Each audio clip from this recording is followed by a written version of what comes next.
Assalamualaikum dan salam sejahtera. Selamat datang di WM Production Podcast Horror. Hai, aku Mela. Di episode kali ini aku akan membahas tentang cerita misteri. Dan aku akan nemenin waktu kosong kalian beberapa menit ke depan. Jangan lupa siapin cemilan kalian dan posisi ternyaman kalian. Oh iya, yang perlu kalian tahu, mendengarkan cerita seperti ini akan memanggil mereka.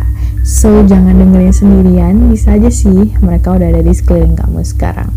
Sesuai sama judulnya, kita langsung aja mulai ceritanya.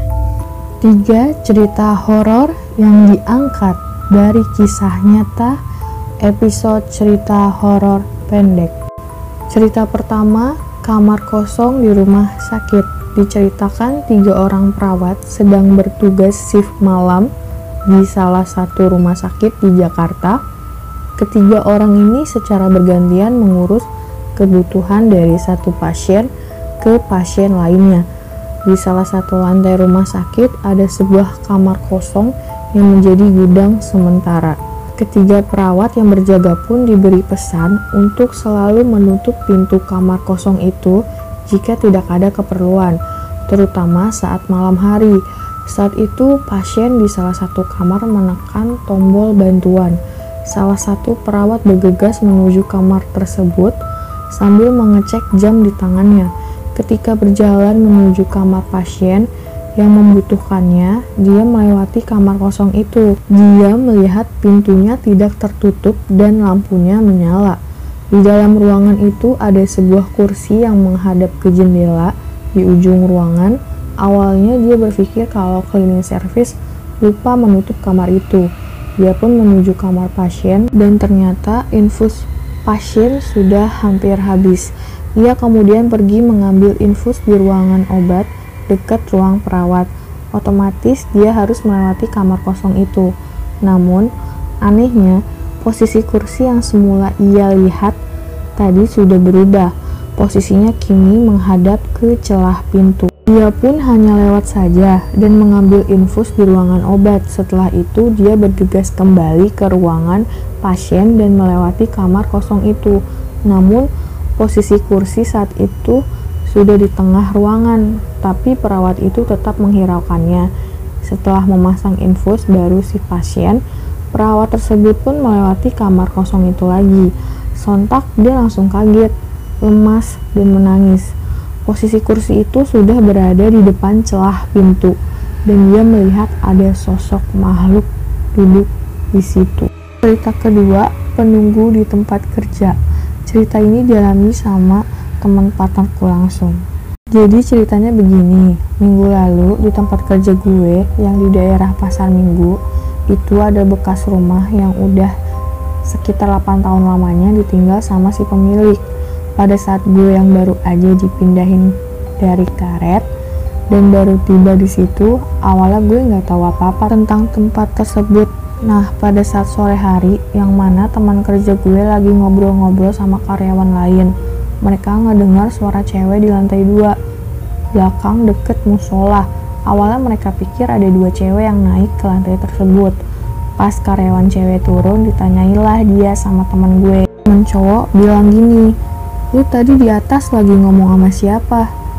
Ke si cewek. Nah, si cewek ini pun jawab, "Enggak, gue nggak sama siapa-siapa." Terus cowoknya nanya lagi, "Lah, terus tadi siapa yang lagi ngobrol? Lagi VC nggak lu? Apa teleponan?" Terus ceweknya jawab lagi, "Orang gue ke atas sendiri." Temen gue yang laki-laki pun ngerasa aneh di saat si cewek itu bilang kalau dia sendirian. Akhirnya mereka mutusin untuk pergi ke depan barengan.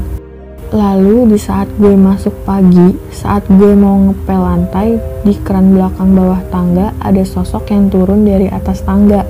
Gue ya alhamdulillah gak terlalu kaget. Bilang ke mereka, "Head, turun aja pakai ngagetin." Lalu temen gue yang lagi mules ada juga yang ngedenger suara langkah kaki naik ke lantai 2. Dia pikir karena ada yang mau naik, makanya buru-buru keluar. Pas keluar, ternyata nggak ada orang. Ada lagi temen gue yang lagi bebersih bareng senior gue di lantai 2. Dia ngeliat sosok anak kecil di arah toren lantai 3 yang mana tempatnya itu di ujung. Nah, yang baru-baru ini terjadi gue alamin adalah ada suara auman cewek yang mana gue lagi di posisi duduk sendirian main HP. Depan gue toren 2 biji, kanan gue ada pohon mangga yang lumayan besar. Gue pun mikir, kalau emang suara anjing gak mungkin ngaum, kalaupun ada suara burung hantu gak mungkin begini. Akhirnya gue mutusin untuk bilang, apa? Gak usah ganggu gue kerja. Itu pun setelah sesaat mesin air pendorong yang di lantai 3 nyala. Alhamdulillah nyala. Kalau enggak ya gue keluarin ayat kursi di situ. Sebenarnya yang suara cewek ngobrol tuh 2 bulan lalu, yang gue diaumin baru seminggu. Gue masih penasaran sih sama sosok yang dibalik toren, karena antara toren sama pohon mangga tuh deket, sekitar 3 meteran lah. Mungkin segini dulu aja cerita gue yang sedikit ini. Terima kasih, sama-sama udah kirim ceritanya ke kita. Terus lanjut cerita ketiga. Cerita ketiga, sopan. Cerita ini diangkat dari pengalaman seorang remaja yang berasal dari keluarga penganut paham kejawen. Sejak kecil, dia sudah terbiasa melihat hal-hal gaib di sekitarnya.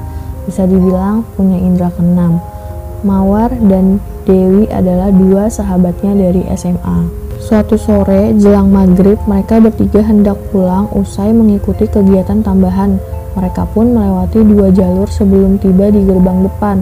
Jalur singkat yang memotong itu harus melewati gang sempit atau jalur panjang yang mengitari lapangan sepak bola sekolah mereka. Remaja itu pun sering melihat ada sosok makhluk di gang sempit itu. Dia pun memperingatkan kedua temannya untuk tidak lewat jalur itu supaya tidak mengganggu. Dewi langsung paham, namun Mawar tetap kekeh lewat jalan itu, bahkan sambil bernyanyi. Mereka pun akhirnya bertemu di gerbang sekolah. Mawar sengaja melakukan itu hanya untuk membuktikan bahwa apa yang dikatakan 2 temannya itu tidak benar. Tapi keesokan paginya, Mawar tiba-tiba muncul di depan rumah gadis remaja itu sambil menangis terisak-isak.